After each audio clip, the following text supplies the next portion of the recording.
नमस्कार, मैं हूं जयश्री नागदा और आप देख रहे हैं सीबीसी न्यूज राजस्थान।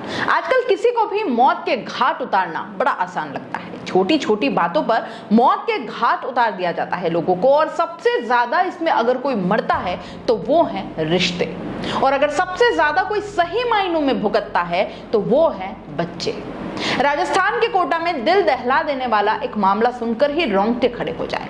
बात यहाँ शालू की हो रही है, जो सिर्फ इसलिए मार दी गई क्योंकि 1.5 लाख रुपए गुजारा भत्ता उसको न देना पड़े। इसलिए पिता और भाई के साथ साथ मिलकर उसकी चटनी पीसने वाले सिलबट्टे से मार मार कर बेरहमी से हत्या कर दी गई। इससे भी खौफनाक बात यह है कि 26 साल की शालू को उसके 6 साल और 4 साल के 2 बच्चों के सामने ही निर्मम तरीके से मौत के घाट उतारा गया।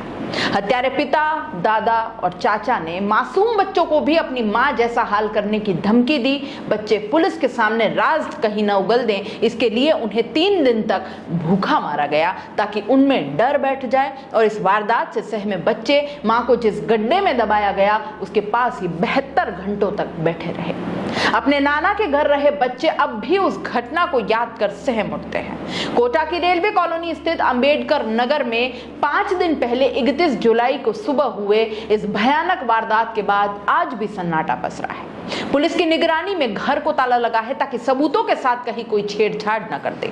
बंटी, जो 29 साल का है, इसी घर में अपनी पत्नी शालू, जो 26 साल की थी, उसका सिर कुचलकर हत्या कर देता है, और इसके बाद उसकी लाश को घर में ही एक गड्ढा खोदकर दफना देता है। जब लाश फूल कर ऊपर आने लगी तो उससे बदबू भी आने लगी। ऐसे में बोरे में बंद कर लाश को नहर में फेंक दिया। आसपास के लोग इस घटना पर कुछ अब बोलने से भी डरते हैं। एक पड़ोसी ने बड़े ही डरते हुए ये जरूर बताया कि हत्यारे बंटी के मकान में 5 कमरे हैं, 4 एक ही लाइन से हैं। बंटी से अनबन के बाद उसकी पत्नी ने कोर्ट में गुजारे भत्ते की फाइल लगाई थी। इसका फैसला कोर्ट ने शालू के पक्ष में दिया था। तब से वो 4 में से एक कमरे में अपने 2 बच्चों के साथ रह रही थी। पूरे परिवार का मोहल्ले में आना जाना काफी कम था। शालू बहुत कम घर से बाहर निकलती थी। मोहल्ले की महिलाओं से भी उसकी बात कम ही होती थी। जब 2 दिन पहले मोहल्ले में बदबू आने के बाद खुलासा हुआ तो सब चौंक गए। विश्वास ये नहीं हुआ कि इस घर में 3 दिन से एक लाश पड़ी थी। अब मोहल्ले के बच्चों को इस घर के बाहर से निकलने में भी डर लगता है। आरोपी बंटी, पिता पन्नालाल, भाई दिलीप और रवि, चारों ने बेरहमी से हद पार कर दी और इस हत्या को अंजाम दिया था। शालू की हत्या कर बच्चों को धमकाया गया। कुछ भी बोला तो मां जैसा हाल करते। जब पुलिस इनके घर पहुंची तो दोनों मासूम बुरी तरह से सहमे हुए थे। दोनों बच्चे 3 दिन से मां की सड़ी लाश जहां दबाई गई थी उसके पास ही बेसुध बैठे रहे। बच्चों ने पुलिस को बताया था कि उनके बेरहम पिता, दादा और चाचा ने मां की हत्या के बाद 3 दिनों तक उन्हें कैसे भूखा रखा। किसी ने अन्न का एक दाना भी ग्रहण नहीं किया। सीआई भूपेंद्र सिंह ने बताया कि बच्चे इतने डरे हुए थे कि वे कुछ बोल भी नहीं पा रहे थे। जब मैंने उनसे पूछा कि कुछ खाया या नहीं तो बच्चों ने ना में सिर हिला दिया। मैं दोनों को अपने साथ थाने लाया और यहाँ बिस्किट दिए और खाना खिलाया। हालांकि अब दोनों बच्चे अपने नाना और मौसी के पास हैं। बच्चों की स्थिति सामान्य होने के बाद उनके भी बयान लिए जाएंगे। बच्चों ने इतना जरूर बताया था कि उनके चाचा राजेंद्र ने 3 दिन तक उन्हें बुरी तरह से डरा कर रखा था।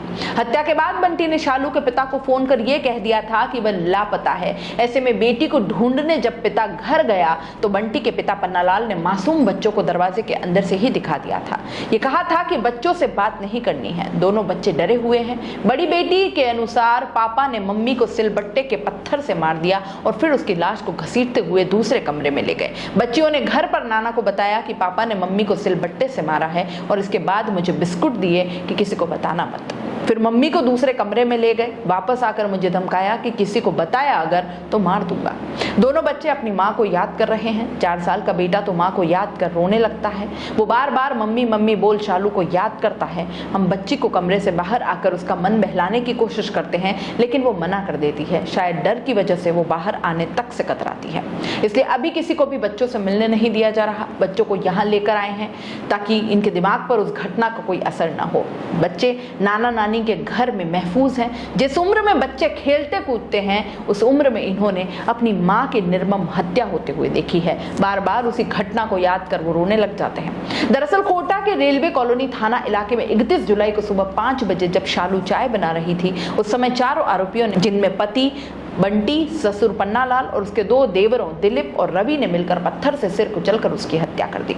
घटना के समय दोनों मासूम बच्चे जगे हुए थे। दोनों ने इस हत्या को होते अपनी आंखों से देखा है और इसके बाद बंटी ने मकान के ही एक कमरे में करीब 6 फीट का एक गड्ढा खोदा और उसमें लाश दबा दी। आरोपी बंटी का मकान रोटेदा नहर के बिल्कुल पास है, घर कोने में है और काफी आगे पेड़ पौधे लगे हैं। अंदर एक गली होकर जा रही है। जब शालू की बॉडी से बदबू आने लगी और वह फूल कर जमीन से बाहर आने लगी तो बंटी, उसके पिता और भाइयों ने लाश को फिर से बाहर निकाला और बोरे में बांध दिया और रात को करीब 11 बजे बाद लाश को घसीटते हुए चंद कदम की दूरी पर सामने से गुजर रही माइनर नहर में उसे फेंक दिया।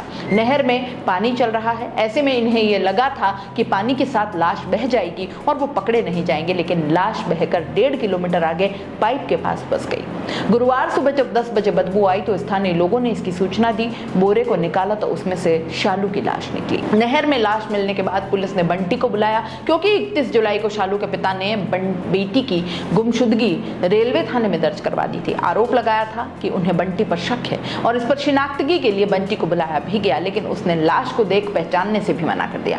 कहा कि ये शालू नहीं है। लेकिन जब शालू की बड़ी बहन ज्योति मौके पर पहुंची तो उसने हाथ पर बने SM नाम के टैटू से उसकी पहचान कर ली और यहीं पर पुलिस को बंटी पर शक गहरा गया।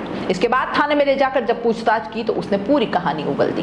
दरअसल शालू लुहावत गांव की रहने वाली थी। अभी तक रेलवे थाना क्षेत्र के अंबेडकर नगर में पति के घर में ही साथ रहती थी। दोनों की शादी 8 साल पहले 2015 में हुई थी। 5 साल जैसे तैसे गुजरने के बाद साल 2021 में दोनों के बीच विवाद शुरू हो गया और इसके बाद अपने ससुराल में एक कमरे में अपने 2 बच्चों के साथ अकेली रहने लगी थी। साल 2021 में शालू की तरफ फैमिली कोर्ट में मामला पहुंचा और 2023 में फैसला शालू के हक में गया।